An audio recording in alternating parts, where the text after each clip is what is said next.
with the turbo as well. Oh my God, you hear this thing? There's an inside as well. And it has a little wing at the top. Oh, that's adorable. Here we go. 200 miles an hour.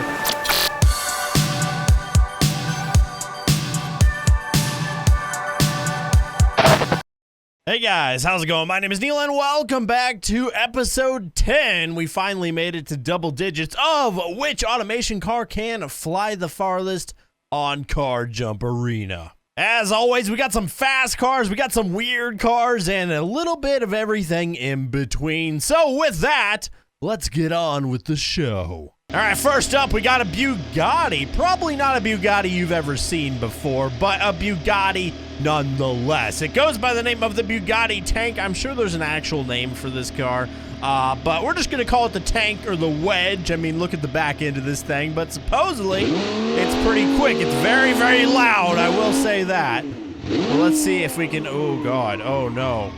Oh, no. Okay, I guess we're going backwards. Oh, God. Okay, yeah, this has not gone well. All right, let's try that again. Apparently, I need to ease into it even more than I already was. All right, here we go. So far, so good. Just get a little bit of traction. There we go. There we go. Okay, now we can crank it a little bit. 100 miles an hour. 130. Can we hit 140? It's gonna be close. No, it looks like we're gonna top out about 139. But it's still gonna get us to 250 almost. Oh, okay. This thing wants to go backwards for some reason. Oh no, now we're tumbling. This is a very old car, very old model, by the way. Like going all the way back to like the 1930s, maybe even before that. But there we go, a Beaut Gotti in automation car mods. Not the one I was expecting, but pretty nice nonetheless. All right, next up, we got a Honda S2000 Type R, and I gotta say, this is a very, very well done automation mod, and it said that the creator of this was 12 years old. It is 12 years old, so I would say this is pretty darn good, man. It's a very striking resemblance to the actual thing. It's pretty quick, too, nearly 200 miles an hour. So that should get us well past the 400, right around the 450 mark. Holy cow, man. I like the banana color as well. There we go. Looking a little bent out of shape after that landing, but honestly, pretty good. I mean, look at this thing. The dude is 12 years old and he made this automation. I can barely even make a functional car in automation. I can't give it good stats, and let alone realistic stats. Everything I've made in that game tops out at about 20 miles an hour. So that is very impressive. Look at this thing fly, man. Absolutely beautiful. So we can get a little farther. I think we got a few more feet on that launch. Okay. Oh, and into the pool we go. So 2 for 2 on making it to the pool. I gotta say, not bad. Not bad at all. All right, next up, we're actually revisiting a mod because the last time we tried out the TriCube Wang edition, it was basically uncontrollable. But apparently, this little cube, wait for it. I don't know why this one's taking so long. There we go. Apparently, this little guy is controllable now. I'll be the judge of that. Oh, God. Oh, no. All right, yeah, it seems to be controllable. There we go. We're still popping wheelies left and right. That wing about twice as wide as the entire car. But there we go. Past the 200 and face first into the ground. And we are going to slowly turn into a sphere. Oh my God. There we go. But yeah, it is in fact drivable now, which is nice, because I felt kind of robbed the last time we tried out the TriCube, because I didn't really get to drive it because nobody could drive it. It was undrivable, but here we are with a drivable TriCube. Not much of a cube anymore, but still. Let's do one more launch with this thing. Goodness gracious, that sound, man. Just ridiculous. Oh, no. Oh, I was just praising you for being drivable. Okay, I think that was probably my fault. Let's try that again. It's just so much So much torque. Just lifts it right up into the air. There we go.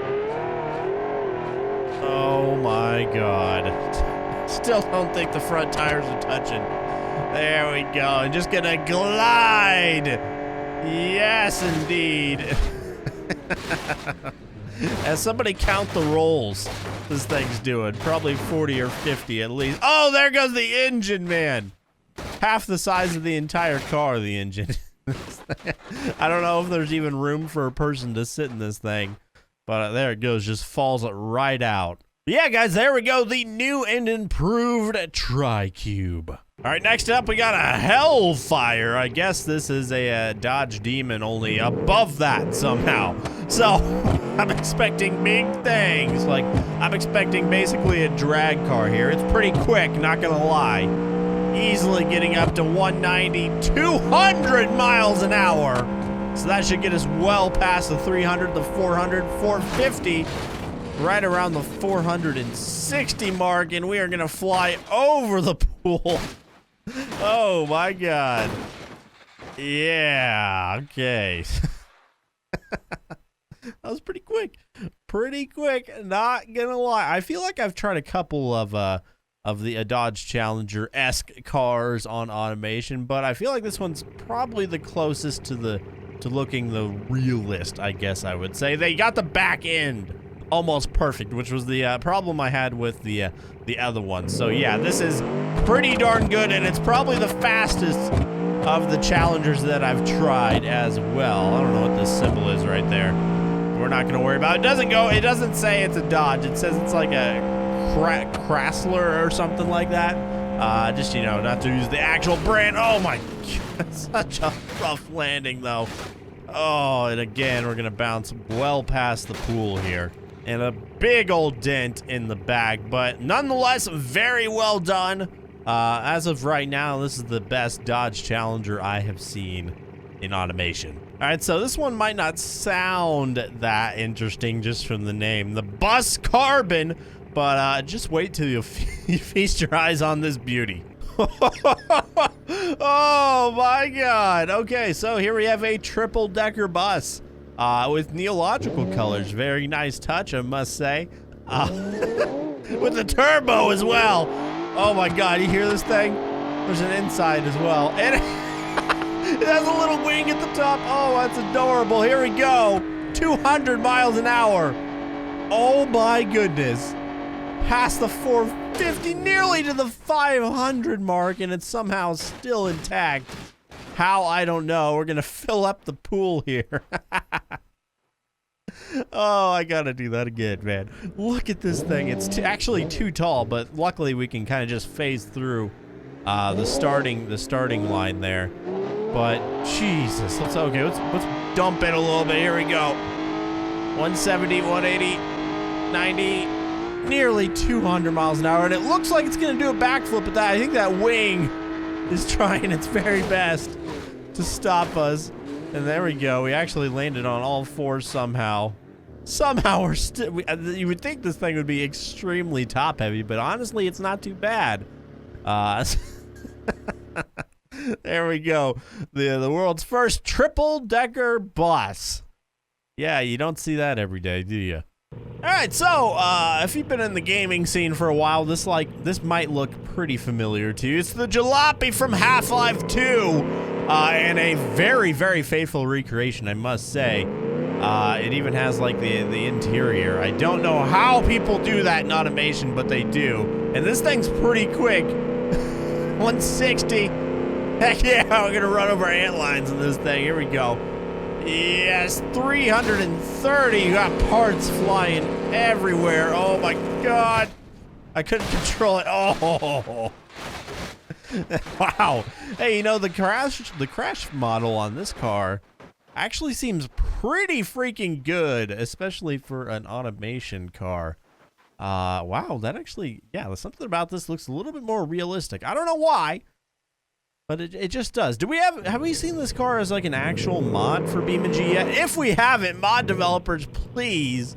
I think that would be awesome. If anybody knows if there is one, let me know down below in the comments. Let's go ahead and launch this thing once more. Do we have a first-person camera here? No, we don't. The first-person mode doesn't really work well, even with cars that do have interiors as far as automation is concerned. Goodness, why are there so many parts that come out of nowhere? Hey, we're gonna make it to the pool this time, just barely. We're gonna skip across the top. And apparently we are waterproof. No, we're not. Never mind. It stayed on for a second, but yeah, we met a pretty watery grave on that one. Still pretty cool. Iconic car from the gaming world brought to us in BeamNG Drive. All right, next up, we got the Super Jeep. And yeah, that's a Jeep. Now, oh God. Apparently the suspension's a little weird on this car, particularly very, very bouncy. But supposedly you can get this thing to 200 if you're able to, control it. Oh, okay. Oh no. Oh no, it's one of those cars, huh? We've lost all the tires and now we're basically just bouncing our way down the car jump arena. Very, very strange. Let's see if I can kind of ease into it here. It's already so weird to drive. This is so weird. Nope. Yeah, okay. Okay. I've come to the conclusion that this thing is undrivable. Wait! We got it! Oh, we're not even gonna break the top of the hill. Yeah, so that's borderline undrivable, at least going downhill on the car jump arena. I don't know about just a straight line on the ground, but as far as that's concerned, yeah, that's undrivable. All right, so I got one more to show off today, and this one is pretty insane. It's called the Trojan Zephyrus? I don't know. GT 2500. And I gotta say, this is an absolute work of art. I mean, look at this monster, man. This is insane looking. Just look at the back tail lights here are a work of freaking art. I think it's like supposed to be some sort of Beaut Gotti, maybe. I don't know. Or I guess it's just its own thing, but it has a monster engine in the back. You know this thing is gonna be fast. So let's see how far it'll go. Oh my God, 200 miles an hour already. There we go. 235. We are gonna go well past the 500 mark and into the sand and just disintegrate on impact. But there is the clear winner of today's jumps. Jesus. What would you call that? 600 or 700 yards or however many meters? It's got to be up. This thing is loud. I apologize if you can't hear me right now, but this is just insane. Insanity. Oh my goodness. Ooh, and just explodes on impact. But yeah, how much do you think this car cost? Does it say? Sometimes they do say, they do list how much these cars cost. So let's actually see here. Does it say? No, it doesn't. I don't think you can do that with automations. Maybe I'm wrong. I don't know. I'd say probably well over $1 million though, for sure. But yeah, this thing is insane. There was a lot of really weird cars in today's episode, but you know what? That's pretty much every episode. So if you guys enjoy this series, you want to see it keep going, make sure to hit that like button down below and let me know down in the comments which was your favorite car of the day. I gotta say, this thing right here, probably my favorite between this and the triple-decker bus. But let me know down below, and go follow me on Twitch if you want to see car jump arena stuff live in the flesh. And yeah, that'll about do it. I will talk to you guys in the next one. See ya.